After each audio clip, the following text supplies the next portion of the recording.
ওয়াকানা ইয়াকুল লিল মুতাজাওবিজ, আর যে বিবাহিত ব্যক্তিকে দোয়া দিতেন এই বলে নবী সাল্লাল্লাহু আলাইহি ওয়াসাল্লাম, এই দোয়া মুখস্থ আছে তাই না? বারাকাল্লাহু লাকা ওয়া বারাকা আলাইকা ওয়া জামা বাইনাকুমা ফি খাইর, আল্লাহ তোমার জন্য বরকত দিক, ওয়া বারাকা আলাইকা। মেয়েকে যদি দেন তো মেয়ে খুব দোয়া দেওয়া যেতে পারে। ধরেন মেয়েকে আপনি দোয়া দিতে পারছেন, আপনি কাছে নিকট আত্মীয় মাহারাম, তাহলে দোয়া দিবেন না? আপনার মেয়ের বিয়ে হয়েছে, আপনার বোনের বিয়ে হয়েছে, আপনার খালার বিয়ে হয়েছে, ফুফুর কারো বিয়ে হয়েছে, দোয়া দিতে পারেন। অথবা মহিলারা মহিলাদেরকে দিবে, যদি এমন হয় যে আপনাদের বা আমাদের গায়ের মাহারাম, তাহলে মহিলারা মহিলাদের দোয়া দিবে, মেয়েদের দেবে, আর পুরুষরা পুরুষকে দেবে। তো যেই ব্যক্তি বিবাহিত বা বিবাহিতা তাকে এই দোয়া দেওয়া, বারাকাল্লাহু লাকা, আল্লাহ তোমার বরকত দিক, বারাকালে তোমার প্রতি আল্লাহ বরকত দান করুক, ও জামা বাইনাকুমা ফি খাইর, তোমাদের মাঝে আল্লাহ কল্যাণের সাথে কি করুক, দাম্পত্য জীবনে তোমাদেরকে একত্রিত রাখুক। এই হাদিস মুসনাদ আহমদ, আবু দাউদ, ইবনে মাজাহ রয়েছে, তিরমিজিতে রয়েছে। হাদিসটি আল্লামা আলবানী সহিহ বলেছেন। নবী সাল্লাল্লাহু আলাইহি সাল্লাম থেকে আর একটি জিকির প্রমাণিত, সেটা অন্য ক্ষেত্রে, সেটা হচ্ছে কোনো অসুস্থ ব্যক্তিকে যদি দেখেন, শুধু অসুস্থ না, বিপদগ্রস্ত ব্যক্তি। আরেকটা হচ্ছে শারীরিক বিপদ, মানসিক বিপদ, আর একটা হচ্ছে ধর্মীয় বিপদ। কোনটা বড় বিপদ? এটা কিন্তু অনেকে বুঝেন না।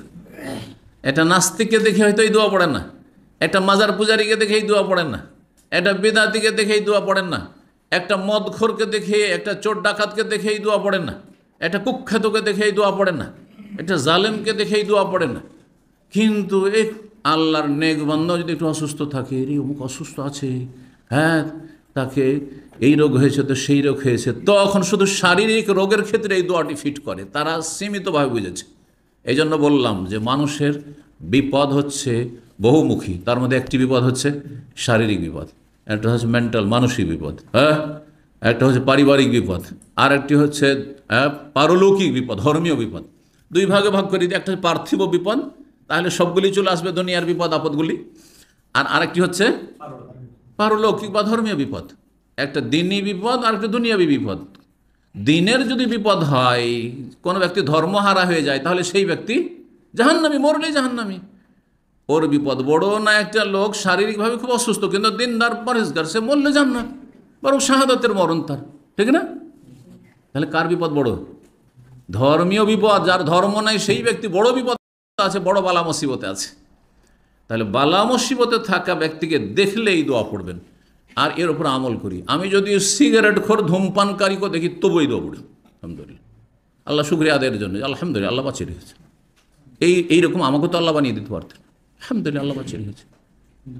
যদি কোনো বেনামাজিকে দেখি, একামত হয়ে গেছে, জামাত চলছে, আর তারপর রাস্তায় বসে গাড়িতে বসে আছে, ফিরে আসলাম তো গাড়িতেই বসে আছে, এই দোয়া আমি পড়ি, আলহামদুলিল্লাহ আল্লাহ যদি আমাকে হেদায়েত না, আমার পক্ষে সম্ভব ছিল, আমি এই লম্পটের মতো হইতাম, এই বেদিনের মতো হইতাম। তো নবী সাল্লাল্লাহু আলাইহি ওয়াসাল্লামের হাদিস সাহা আনহু নবী সাল্লাল্লাহু আলাইহি ওয়াসাল্লাম থেকে সহিহ সূত্রে প্রমাণিত, মা মিন রাজুলিন রাআ মুবতালান, কোন ব্যক্তি যদি কোন বিপদগ্রস্ত ব্যক্তিকে দেখে, তাকে দেখে, নবী সাল্লাল্লাহু আলাইহি ওয়াসাল্লাম বলছেন যে কোন ব্যক্তি যদি কোনো বিপদগ্রস্ত ব্যক্তিকে দেখে বা তার কথা শুনলেন, আলোচনায় আসলো, হয়তো দেখলেন না চোখে, কিন্তু সেই কুখ্যাত কাফেরের কথা বা পাপিষ্টের কথা, জালেমের কথা শুনলেন আলোচনা, তাহলে বলেন এই দোয়া, যাতে আল্লাহ বাঁচিয়ে রাখে আপনাকে ওই রকম জালেম আর ওইরকম কাফের ওর পাপিষ্ট জাহান্নামে না বানিয়ে দেয়। ফাকালা, তারপরে এই দোয়া যদি বলে, আলহামদুলিল্লাহিল্লাযী আফানি মিম্মা ইবতালাকা বিহি ওয়া ফাদ্দালানি আলা কাসীরিম মিম্মান খালাক তাফদীলা, সে আল্লাহর যাবতীয় প্রশংসা শুকরিয়া আদায় করছি, যিনি আমাকে নিরাপদ রেখেছেন, সহি সালামত রেখেছেন, মিম্মা ইবতালাক, ওই বিপদ আপদ থেকে যেটাতে তোমাকে আপতিত করেছেন, ওয়াফাদ্দালানি, আর আমাকে আল্লাহ শ্রেষ্ঠত্ব দান করেছেন, আলা কাসীরিম মিম্মান খালাকা, তার সৃষ্টির অনেক মানুষের তুলনায়, তাফদীলা, শ্রেষ্ঠত্ব দান করেছেন, ওয়াফাদ্দালানি আলা কাসীর মান খালাকা, যাদেরকে আল্লাহ সৃষ্টি করেছেন তাদের মধ্য থেকে আমাকে অনেক শ্রেষ্ঠত্ব দিয়েছেন, অনেক বৈশিষ্ট্য ভালো কিছু দিয়েছেন যা অনেকের কাছে নেই। এই দোয়া যদি পড়েন, ইল্লা লাম ইউসিবহু যালিকাল বালা, যেই বালা মুসিবত, যেই বিপদ দেখার কারণে বা জানার কারণে পড়লেন, তাতে আপনি আপতিত হবেন না, তাতে আপনি লিপ্ত হবেন না, সেই রোগ আপনাকে হবে না, সেই রকমের বালা মুসিবত আপনার উপর নেমে আসবে না।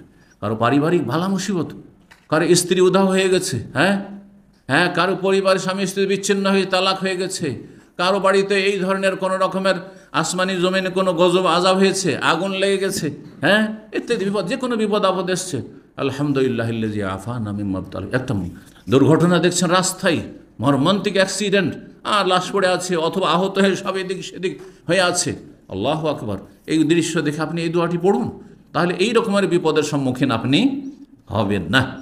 লাম ইউসিবহু যালিকাল বালা, ওই বালা তাকে স্পর্শ করবে না, কায়না মান কান্না, যে কোনো অবস্থায় হোক না কেন। জি। হাদিস তিরমিজির 3428, ইবনে মাজাহ 3892, ইমাম তিরমিজি হাদিসটিকে হাসান গরিব বলেছেন, আল্লামা আলবানী সিলসিলা সহিহ 2737 নম্বর হাদিস তাতে সহিহ বলেছেন, হাদিসটি সহিহ হাদিস।